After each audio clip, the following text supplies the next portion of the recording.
guys, it's Isabella here. We are back for another book review. I keep forgetting that I make this series, and there's been quite a lot of books that I have read in the past 2 months, surprisingly. But yeah, I like completely spaced that I needed to read so much more, and I had most of these packed in a box because they were all done with. But yeah, let's hopefully I remember what they were about because my memory is shot. So yeah. Okay, so finally finished this Paranoid by Lisa Jackson. I think I rated it like a 5 out of 10. It wasn't terrible. It's just such a fucking slow burner that it bores the shit out of me. Like it genuinely just bores the shit out of me. And it was pretty obvious of who the fucking killer was. So I'm not gonna say much about that. But yeah. Next is Don't Call Me Kit Kat by KJ Ferrum.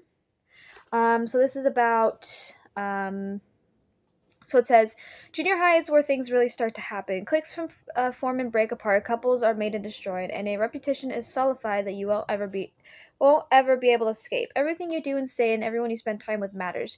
Katie Mills knows that. She gets it. That's why she's tried so hard to get in with the cool girls at school. That's why she's so devastated when those efforts found her detained for shoplifting and laughed out of the cheer squad tryouts.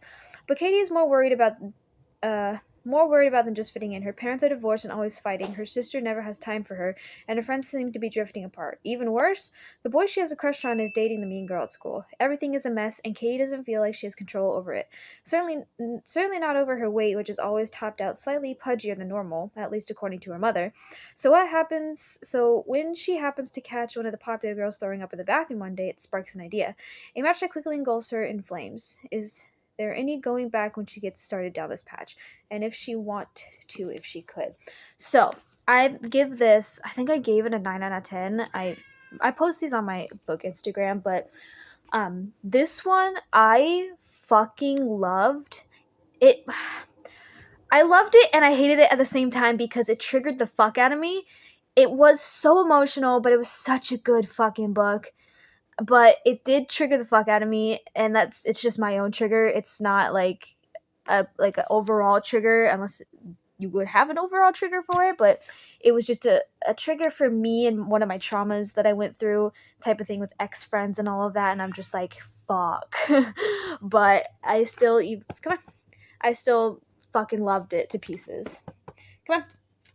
Next is My Perfect Little Secret by Rebecca Glensky Kopage. What are you doing? Lay down.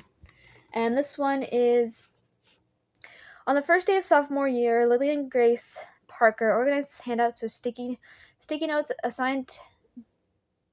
tabs assigned different colored highlighters to each class and loads the whole thing onto bubblegum pink binder. Lily's pencil straight, brown hair, and sea freckles feel even more annoying to her with a few extra pounds she gained over summer. But Lily never met a problem she can't fix. As the number on the scale goes down, Lily keeps changing her goal to a lower weight. Everything goes better than planned, and she got a BFF who's awesome, all A's, not to mention every extra credit available. And on the soccer field, she's scoring after every goal. But most of all, she's head over heels in love with Sean, the quirky, sensitive guy who sweeps her off her feet in the first week of school. Then why doesn't she feel good? Lily thinks that she can just lose a few more pounds and her troubles will melt away. With coffee for breakfast, her favorite food on the no-eat list, and her dog getting fat from all the scraps she's feeding her under the table, Lily is losing not only pounds, but herself. When she collapses on the soccer field, she's forced to make the biggest decision of her life. When she continues to lie to everyone she loves to hide a little secret and maintain her distorted version of a perfect body, or will she have a courage to fight for her life and see herself more than the reflection in the mirror?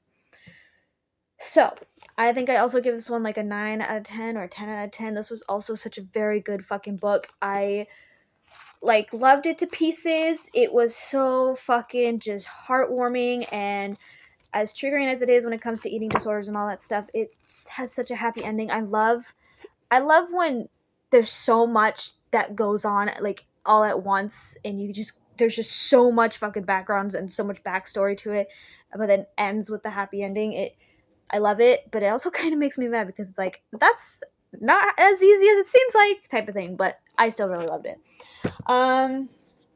So next is Zoe letting go. And it says, I know what you're asking yourself, the letters. And the answers, Elise, is yes. Hold the answer. Yes, you are the reason I am here. To the streets, secrets, to the secrets of her past, but you're not the only one now. Zoe knows that she doesn't belong in the hospital, so why is she in one? Twin Birch isn't any hospital. It's a strange mansion populated by unnerving staff and glassy-eyed patients. It's a place for girls with serious problems. Skinny, spindy girls who have a penchant for harming themselves. Zoe isn't like them, and she can't figure out why she was sent here. Writing letters to her best friend Elise keeps her sane, grounded in the memories of her past, but mired them too. Elise never writes back. Zoe's lost without her, unsure of how to navigate tenuous new friends and bizarre rules without Elise by her side. But as her letters intertwine with journal entries chronicling her mysterious life at Twin Birch, another narrative unfolds. The hidden story of the complicated friendship of choices we make, the truths we tell others, and the lies we tell ourselves. The story of friendship that has potential to both save and damage beyond repair, and Zoe finds that she must comfort the truth about her past once and for all so she can finally let go. Holy shit. I think I would also rate this book, I think, like a 9 out of 10. Yeah, like high up there. This, oh my god. It was kind of a cliche once you find out what happened to Elise. As much as I still could guess it, I was still fucking just like, there's no fucking way. Like, I was still just in shock of what happened.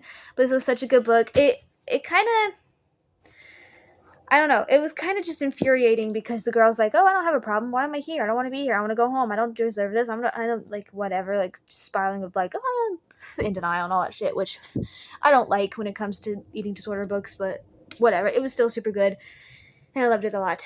And yikes, it went through the emotions of a roller coaster. So, roller coaster of emotions. So, yeah.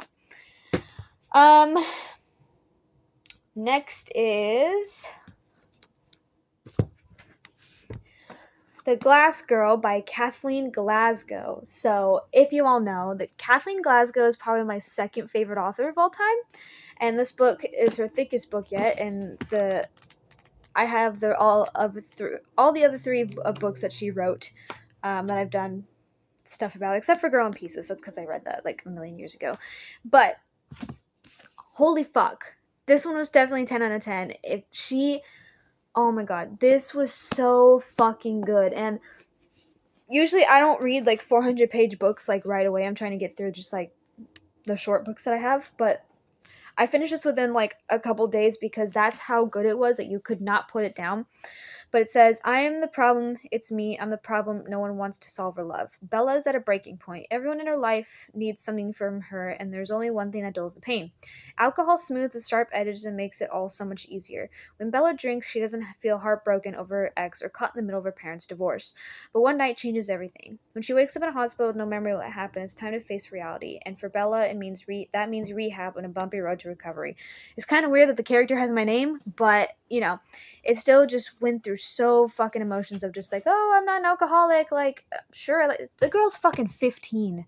It's just like, the girl's 15 and she's like, oh, I'm not an alcoholic. Like, I drink from time to time. It's just like, girl, you shouldn't be drinking anyways. You're fucking 15. Like, Jesus. You know, not saying that, you know, teenagers don't go through shit. I fucking went through shit at 15. You know, my shit started when I was fucking 11, 13. So it's like, I get it. But alcohol is not something that I would, you know, get into. But yeah, this just went through so fucking much. And it's also such a fucking tearjerker because something happens to one of the girls that she ends up being friends with. And I'm just like, are you kidding me? Like, why? Why do you gotta break my heart like that? It's so good. I fucking loved it more than anything. And yeah. So next is The Girls at 17 Swan Street by Yara Zeebig. I'm pretty sure I'm pronouncing that right. Zgheib. So sorry. I have books to read, places to see, babies to make, birthday cakes to taste. I have an unused birthday wishes to spare. So what am I doing here? Anna Rue was a professional dancer who followed the man of her dreams from Paris to Missouri. There alone was her biggest fear: imperfection, failure, and loneliness. She spirals down. The chocolate went first, then the cheese, the fries, and the ice cream. The bread was more difficult, but if she could just lose a little more weight, perhaps she would make the soloist list. Perhaps if she were lighter, danced better, tried harder, she would be good enough. And perhaps if she ran one more mile and just lost one more pound. Forced to seek treatment, she is admitted at patient at 17 Swan Street, a peach pink house where fragile women with life-threatening eating disorders live. Women like M, the veteran, quiet Valerie, and Julia, who's always hungry. Together they must fight their demons and face 6 meals a day. Every bite causes anxiety, flavor-inducing what flavor induces guilt, and every step Anna takes forward recovery will require strength, endurance, and the support of the girls at 17 Swan Street. I think I got these books mixed up. um, yeah, I think I got these books mixed up because the one where something happens to the girl that you get, that you end up liking, it's in this book. So sorry, but this one was still good either way. So yeah, my bad. I'm getting my books mixed up because I've read these a fucking while ago. But yeah, I give this one I think I gave it an 8 out of 10. It's kind of, I've never read about like a foreign person before, so it's kind of weird to read about a French person kind of struggling with it, and they're just like, oh, I have no idea what I'm doing here. I don't know what that means. Like, just the concept of like how different they are, compared to Americans. But it was still good. I mean, again, it went through so many fucking roller coasters of emotions, but so in this one, when you get attached to a character, of course, we all know what happens to that character. I'm not going to explain it. We all know. But if you go and read this book, it's fucking amazing. Most of these books I got on Amazon, by the way. So, yeah. Okay, next is No Exit by Taylor Adams.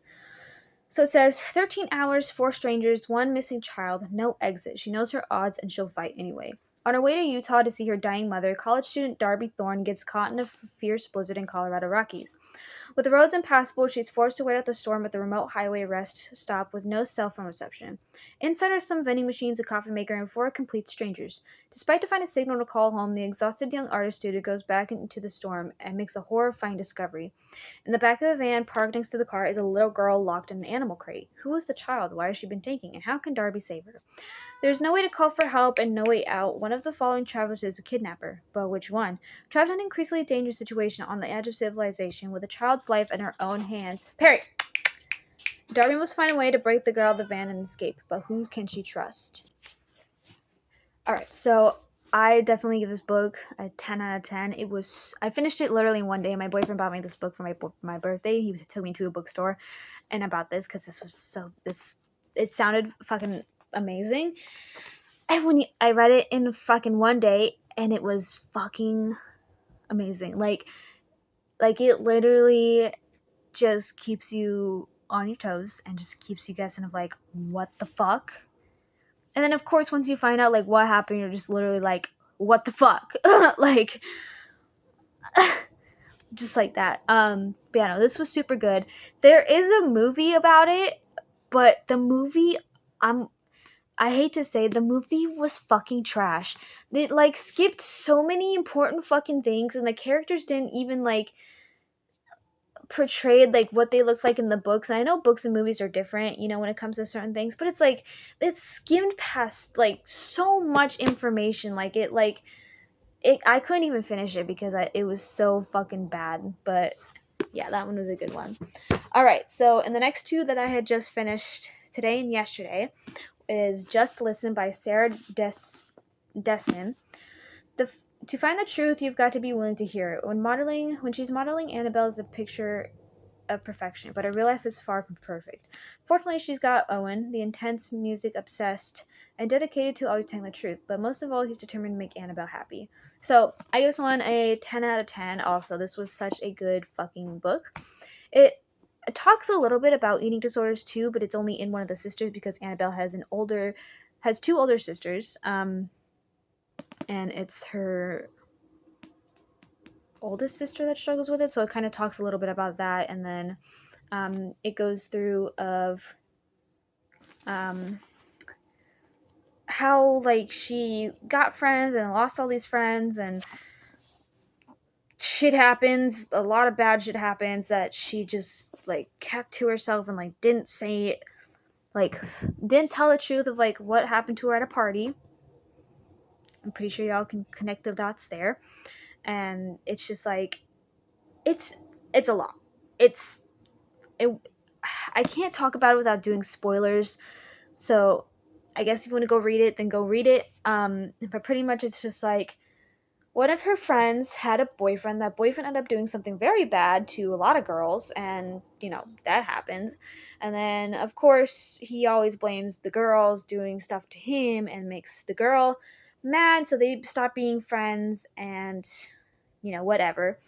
And then of course, like, she didn't tell anyone like what happened. She didn't, like, never told anyone it happened. And then of course she just spends all this time just keeping it inside, and she pushes people away when shit gets bad. And it's kind of infuriating at the end, because it's just like she gets so close to just telling the truth, but then she just like shuts up. It's just like, oh my god, just fucking do it. Like, it's like intense, but it was super good, and I did love that a lot. Okay, now, last but not least, for now, I'll try to make sure not to forget anything else, because, yeah, is The Midnight Game by Cynthia Murphy. I have another one of her books, Win, Lose, Kill, and Die, which was a good one. So it says, rules of the Midnight Game. Do not turn on the lights, do not go to sleep, and do not leave the building. When a group of 6 strangers who have only spoken on a creepy Reddit thread decided to meet IRL. They have one plan in mind. They are going to play the Midnight Game and summon the Midnight Man. And once you start the game, you must finish it, and there's no way out. Everyone is dying to play. I think there is a movie on the Midnight Man. Yeah, there is a movie on the Midnight Man. I don't think it's relevant to this at all. But this was... I give this like oh, did I rate this one? Sorry, did I rate that one? I forgot. Yeah, I did. Okay, sorry. My brain's all confuzzled. I give this one, I think, a 7 out of 10, just because I did finish it in one day. It's an easy read, but it was kind of a cliche of like what happened and whatever, but it's just like you can kind of guess of like who Midnight Man was, which is kind of confusing, because it's like there's a killer. First of all, it's a killer, like, whatever, but there's also like shadow forces of what supposedly was the Midnight Man. So that was kind of confusing, because it kind of seemed like it was just thrown in there type of thing. Like, it was weird. Just kind of like, okay, why are we adding it now type of thing, when the whole book is supposed to be about it type of thing. Anyways, but yeah, I still enjoyed it. I mean, it was kind of spooky and kind of like intense. It's going by, of course, like 5 different perspectives, so it's just like it's hard to keep up when you have different perspectives and different like point of views, which is why I only do like 3 in my stories. But yeah, I mean, it doesn't go like in super depth of like each character. Like you just have Hugo, who's the rich boy, and you have Tony, who's the goth girl, and you just have Ellie, who's the preppy blonde girl. Like, it doesn't go in depth of like their life story or anything like that, but you do get a sense of like who the character is type of thing. But yeah, no, this was still really good, and I did enjoy it a lot. I looked up the other book she has, Last One to Die, and that one didn't really seem interesting, which is kind of weird because her books are kind of good. So I mean, yeah, if you can give it a shot. I mean, it's probably not going to be everyone's thing. Most of these stories probably aren't, if you're whatever. So yeah, so that was basically it for now. That was pretty much all of what I've read in January and February, part of February, because it's only the 6th. So right now I am reading Merciless. What is that? 4? Yeah, Merciless 4. Last Rites by Daniel Vega. I've read the first 3 books. I own all the books she has, by the way, and I've read them all. But it's been years upon. I think it's literally been.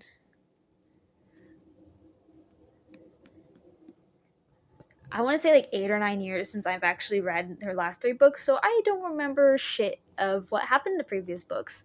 I know I can go back and read them, but those are in boxes somewhere, and I don't want to take them out. So yeah, we're gonna have fun. It kind of did a not kind of like a backstory, but you know. So it just says the ropes tighten on Berkeley Hubbard's wrist. The blood drips down her fingers and lands with a smack on the cold floor of the church basement. She's trapped, bound, and petrified by fear. A knife punctures her fragile skin as Berkeley's captors search for the mark of devil on her body. They say they want to save her, drive the devil away, and cleanse her soul, but the cuts are deep and the pain is agonizing. When Berkeley has arrived in Italy a week ago, she never expected to be fighting for her life. After spending 6 months in an institute, confined to a room with dangerously yet alluring Sophia Flores, Berkeley was certain the vacation in Italy with her 2 best friends would be the perfect getaway. But Berkeley is hiding a terrible secret, one that threatens to upend her life all over again. And as she's forced to face with her wicked past, she learns that the devil is always watching and no one is coming to save her. So all of these books kind of tie in together because Sophia Flores is the main character of all the books. So it's like in the first one, I think she's an orphan, and then I think in the second and third one, it's all about like her being possessed by the devil or whatever. I think the last one ended with her being possessed by the devil. So now this is like goes more in depth of that. So yeah, I just started it. I'm on chapter 2. So yeah. And then I don't know where I'm going from there. I picked books out from paper to read next, but yeah. Okay, that is basically it for this one. So I hope you all enjoyed. I'm sorry if I was reading kind of fast. I didn't realize I still had so many fucking books I needed to talk about, but yeah, hopefully you go read those because a lot of them are really fucking good. And yeah, I hope you guys enjoyed. Everything's down in the description. Love you guys, and I'll see you later. Bye.